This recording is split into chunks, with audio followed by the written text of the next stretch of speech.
আসসালামু আলাইকুম। এবিসি প্রোগ্রামে আপনাদেরকে স্বাগত। আজকে আমরা সালোক সংশ্লেষণ প্রক্রিয়ার আলোক নির্ভর পর্যায় এবং আলোক নিরপেক্ষ পর্যায় বা অন্ধকার পর্যায় নিয়ে আলোচনা করব এবং আপনাদেরকে সহজ করে বোঝানোর চেষ্টা করব ইনশাআল্লাহ। তাহলে চলুন শুরু করি। আমরা জানি যে সালোক সংশ্লেষণ প্রক্রিয়াকে দুই ভাগে ভাগ করা যায়। সালোক সংশ্লেষণ প্রক্রিয়া সম্পন্ন হওয়ার জন্য দুইটা পর্যায় রয়েছে। একটা হচ্ছে আলোক নির্ভর পর্যায় আর একটা হচ্ছে আলোক নিরপেক্ষ পর্যায়। আলোক নির্ভর পর্যায়ে আলোর প্রয়োজন পড়ে, আলো ছাড়া এটা চলবে না। তো এই আলোক নির্ভর পর্যায়ে উৎপন্ন হয় এটিপি, NADPH। ওকে, এখন আমাদের লাগবে হচ্ছে NADPH এর ফুল ফর্ম কি। আমরা জানি এটিপির ফুল ফর্ম হচ্ছে এডিনোসিন ট্রাইফসফেট, আর NADPH এর ফুল ফর্ম হচ্ছে বিজারিত নিকোটিনামাইড অ্যাডেনিন ডাইনিউক্লিওটাইড। এখানে বিজারিত কেন বলা হয় সেটা নিয়ে আমরা আলোচনা করবো ইনশাল্লাহ। বিজারিত বলতে কি বোঝায়, জারিত বলতে কি বোঝায়। তাহলে আলোক নির্ভর পর্যায়ে উৎপন্ন হয় এটিপি, NADPH আর হচ্ছে হাইড্রোজেন আয়ন। আলোক নির্ভর পর্যায়ে শর্করা উৎপন্ন হয় না। ওকে, তাহলে এখন আমরা দেখব যে আলোক নির্ভর পর্যায়ে যে এটিপি উৎপন্ন হয়, NADPH উৎপন্ন হয় আর হাইড্রোজেন আয়ন উৎপন্ন হয়, তার মধ্যে আমাদেরকে যে বিক্রিয়াটা দেওয়া আছে সেটা হচ্ছে আমাদের জাস্ট এটিপি কিভাবে উৎপন্ন হয় সেটা দেখব। জাস্ট শুধুমাত্র এটিপি কিভাবে উৎপন্ন হয় সেটা দেখব। ওকে, তাহলে এই এটিপি উৎপন্ন হওয়ার জন্য গুরুত্বপূর্ণ ভূমিকা পালন করে হচ্ছে ক্লোরোফিল। ক্লোরোফিল কি করে? ক্লোরোফিল অণু আলোক রশ্মির ফোটন শোষণ করে এবং শোষণকৃত ফোটন থেকে শক্তি সঞ্চয় করে। শক্তি সঞ্চয় করে সে এডিপি মানে হচ্ছে এডিনোসিন ডাইফসফেট। সে এডিনোসিন ডাইফসফেটের সাথে একটা অজৈব ফসফেট মানে ইনঅর্গানিক ফসফেট যুক্ত করে। যদি এডিপির সাথে মানে এডিনোসিন ডাইফসফেটের সাথে যদি একটা ফসফেট যুক্ত হয়, তাহলে ফসফেট কয়টা হয়ে যাবে? ডাইফসফেট মানে দুইটা ফসফেট, আর সাথে একটা ফসফেট যুক্ত হলো, ফলে তিনটা ফসফেট হয়ে যাবে না? এজন্য এটিপি মানে এডিনোসিন ট্রাইফসফেট, এখানে তিনটা ফসফেট। তাহলে এডিপির সাথে একটা ইনঅর্গানিক ফসফেট যুক্ত হয়ে তৈরি হয় এটিপি। ওকে, এখানে সহযোগিতা করে কে? আলো আর ক্লোরোফিল। যেহেতু আলোর উপস্থিতিতে বিক্রিয়াটা সম্পন্ন হয়ে থাকে, তাই তাকে বলা হয় ফটো ফসফোরাইলেশন। তাহলে এটা মোস্ট ইম্পর্টেন্ট একটা প্রশ্ন, ফটো ফসফোরাইলেশন বলতে কি বোঝায়? তাহলে এটা সংজ্ঞাটা এভাবে হবে যে সূর্যের আলো ব্যবহার করে এটিপি তৈরি করার প্রক্রিয়াকে বলা হয় ফটো ফসফোরাইলেশন। ঠিক আছে?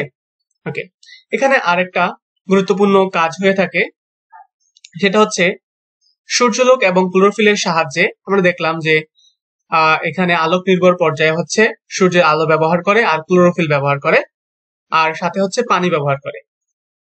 আমাদের কি মনে আছে যে সালোক সংশ্লেষণ প্রক্রিয়া সম্পন্ন হওয়ার জন্য কয়টা উপাদান দরকার? সালোক সংশ্লেষণ প্রক্রিয়া সম্পন্ন হওয়ার জন্য 4টা উপাদান দরকার। আমি আপনাদেরকে দেখাচ্ছি। সালোক সংশ্লেষণ প্রক্রিয়া সম্পন্ন হওয়ার জন্য 4টা উপাদান দরকার: কার্বন ডাই অক্সাইড, পানি, সূর্যের আলো আর ক্লোরোফিল। তাহলে এই সালোক সংশ্লেষণ প্রক্রিয়া সম্পন্ন হয়ে শর্করা উৎপন্ন করবে। এই শর্করা উৎপন্ন হওয়ার জন্য দুইটা পর্যায় লাগবে, একটা হচ্ছে আলোক নির্ভর পর্যায় আর একটা হচ্ছে আলোক নিরপেক্ষ পর্যায়। তো আলোক নির্ভর পর্যায়ে শুধুমাত্র ব্যবহার করে এই 3টা উপাদান: পানি, আলো, ক্লোরোফিল। কার্বন ডাই অক্সাইড ব্যবহার করে না। তাহলে আলোক নির্ভর পর্যায়ে কার্বন ডাই অক্সাইড ব্যবহার করে না। ইভেন কি আলোক নির্ভর পর্যায়েও শর্করা উৎপন্ন হয় না। শর্করা উৎপন্ন হয় আলোক নিরপেক্ষ পর্যায়ে, সেটা আমরা দেখবো ইনশাল্লাহ। তাহলে সূর্যের আলো এবং ক্লোরোফিল ব্যবহার করে পানি বিয়োজিত হয়, মানে পানি ভেঙে যায়। পানি ভেঙে গিয়ে কি উৎপন্ন করে? পানি ভেঙে গিয়ে আমরা জানি পানিকে ভাঙলে কি পাবো? পানিতে থাকে হচ্ছে H2O। তাহলে পানিকে ভাঙলে পাবো হচ্ছে আমরা অক্সিজেন আর পাবো হচ্ছে হাইড্রোজেন, সাথে হচ্ছে আমাদের ইলেকট্রন উৎপন্ন হয়। এই প্রক্রিয়াটাকে বলা হয় ফটোলাইসিস। এটা মোস্ট ইম্পর্টেন্ট একটা প্রশ্ন যে ফটোলাইসিস কাকে বলা হয়। সূর্যালোক এবং ক্লোরোফিলের সাহায্যে পানি বিয়োজিত হয়ে অক্সিজেন, হাইড্রোজেন ও ইলেকট্রন উৎপন্ন করে, এই প্রক্রিয়াকে বলা হয় ফটোলাইসিস। আশা করি আপনারা বুঝতে পারবেন। এবার আসি আমরা আলোক নিরপেক্ষ পর্যায়ে বা অন্ধকার পর্যায়ে। অন্ধকার পর্যায়ে কি হয়? অন্ধকার পর্যায়ে আলোর প্রত্যক্ষ মানে আলোর সরাসরি প্রয়োজন পড়ে না, তবে আলোর উপস্থিতিতেও এই বিক্রিয়াটা সম্পন্ন হতে পারে। আলোর প্রয়োজন নাই, কিন্তু আলোর উপস্থিতি হলেও কোনো সমস্যা নাই। আলোর উপস্থিতিতেও এই অন্ধকার পর্যায়ে বা আলোক নিরপেক্ষ পর্যায়ে সম্পন্ন হতে পারে।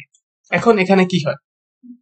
আমরা বললাম যে আলোক নির্ভর পর্যায়ে তিনটা উপাদান ব্যবহার করে, সূর্যের আলো, ক্লোরোফিল আর হচ্ছে পানি ব্যবহার করে। কিন্তু সালোকসংশ্লেষণ প্রক্রিয়া সম্পন্ন হওয়ার জন্য চারটা উপাদান দরকার, আর একটা উপাদান রয়ে গেছে কার্বন ডাইঅক্সাইড। তাহলে এই অন্ধকার পর্যায়ে বা আলোক নিরপেক্ষ পর্যায়ে কার্বন ডাইঅক্সাইড ব্যবহার করবে, কার্বন ডাইঅক্সাইড গ্রহণ করবে। উদ্ভিদ পরিবেশ থেকে কার্বন ডাইঅক্সাইড গ্রহণ করে। আলোক পর্যায়ে যেটা আমরা দেখলাম, আলোক নির্ভর পর্যায়ে, এটাকে বলা হয় আলোক পর্যায়ে। আলোক নির্ভর পর্যায়ে যে এটিপি উৎপন্ন হয়েছিল, তারপর দেখলাম NADPH এবং হাইড্রোজেন আয়ন উৎপন্ন হয়েছিল, এগুলোর সহযোগিতায় এই কার্বন ডাইঅক্সাইড বিজারিত হয়ে যাবে। বিজারিত হয়ে গিয়ে কার্বোহাইড্রেট উৎপন্ন করবে। কার্বোহাইড্রেট মানে হচ্ছে শর্করা, C6H12O6, C6H12O6। তাহলে এটাকে বলা হয় কার্বোহাইড্রেট অথবা শর্করা। তাহলে এখানে শর্করা উৎপন্ন হবে আমাদের আলোক নিরপেক্ষ পর্যায়ে। আমি আবার একটু বলতেছি, আলোক নির্ভর পর্যায়ে উৎপন্ন হয় এটিপি, NADPH আর হাইড্রোজেন আয়ন। এই আলোক নিরপেক্ষ পর্যায়ে উদ্ভিদ পরিবেশ থেকে কার্বন ডাইঅক্সাইড গ্রহণ করে এবং আলোক নিরপেক্ষ পর্যায়ে যে এটিপি, NADPH আর হাইড্রোজেন আয়ন উৎপন্ন করেছিল, তাদের সহযোগিতা নিয়ে কার্বন ডাইঅক্সাইড বিজারিত হয়ে যাবে। বিজারিত হয়ে যাবে মানে হচ্ছে এই কার্বন ডাইঅক্সাইড এটিপি, NADPH আর হাইড্রোজেনের সাথে যুক্ত হয়ে যাবে।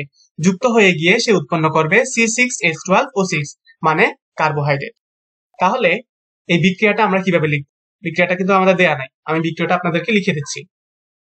এই পর্যায়ে উদ্ভিদ হচ্ছে কার্বন ডাইঅক্সাইড গ্রহণ করবে বাইরে থেকে, CO2, আর আলোক নির্ভর পর্যায়ে যা উৎপন্ন করেছিল এটিপি, তারপর হচ্ছে কমা থাকবে, তারপর NADPH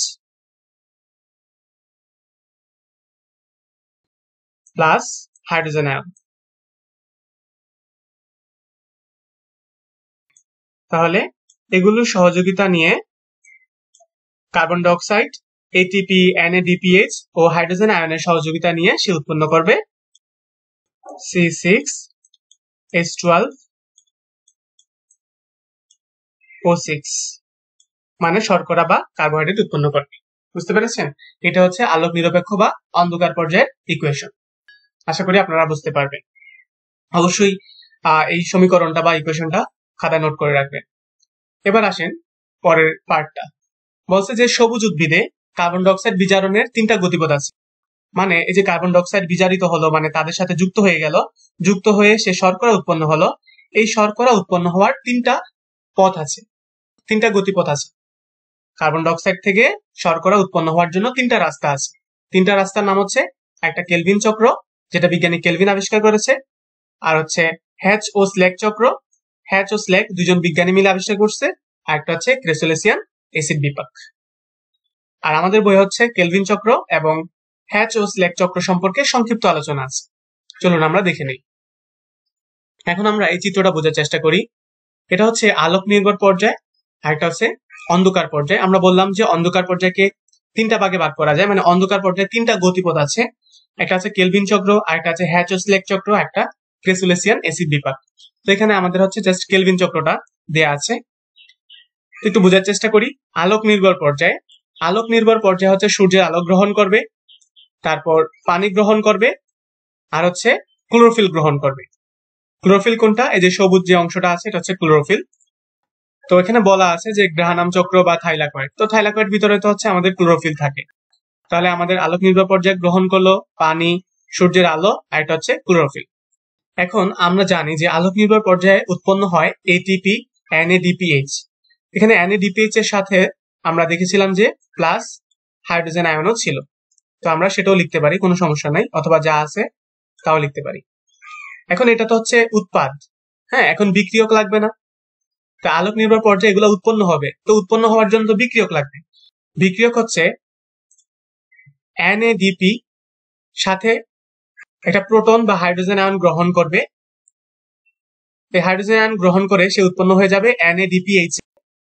আর ADP ছিল, ADPর সাথে হচ্ছে একটা ইনঅর্গানিক ফসফেট যুক্ত হবে। তো ADP মানে এডেনোসিন ডাইফসফেট, এবং তার সাথে একটা ফসফেট যুক্ত হয়ে যাবে। তো ADP মানে দুইটা ফসফেট আর একটা ফসফেট যুক্ত হবে, তাহলে তিনটা ফসফেট হয়ে যাবে না?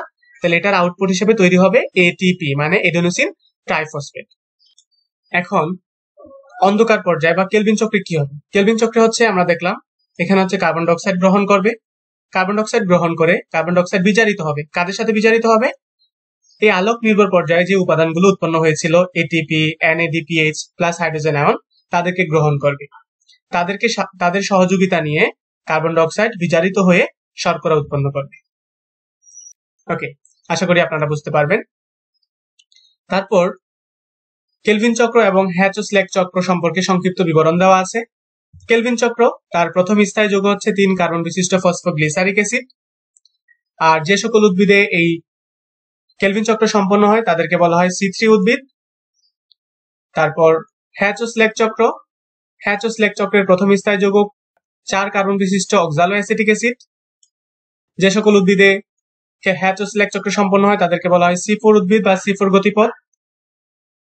এখানে আরেকটু ইনফরমেশন দেওয়া আছে যে C3 উদ্ভিদের তুলনায় C4 উদ্ভিদের সালোক সংশ্লেষণ হার বেশি এবং C4 উদ্ভিদের উৎপাদন ক্ষমতা বেশি। এখন C4 উদ্ভিদের কিছু নাম দেওয়া আছে আখ, ভুট্টা, মুথা ঘাস অথবা অ্যামারান্থাস। আপনাদের বই আরো নতুন নতুন নামও সংযোজন হতে পারে, দেখে নিবেন আপনাদের বই থেকে। কোন কোন উদ্ভিদে কেলভিন চক্র সম্পন্ন হয় তাদের তো নাম দেওয়া নাই, তাই না? তাহলে বড় বড় গাছগুলা, যেগুলো আম গাছ, বট গাছ, হ্যাঁ, কাঁঠাল গাছের বড় বড় গাছে হচ্ছে আমাদের কেলভিন চক্র সম্পন্ন হয়। তো আজকে এই পর্যন্তই। আশা করি ভিডিওটা কারো না কারো উপকার আসবে।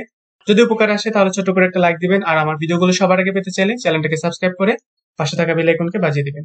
আল্লাহ হাফেজ।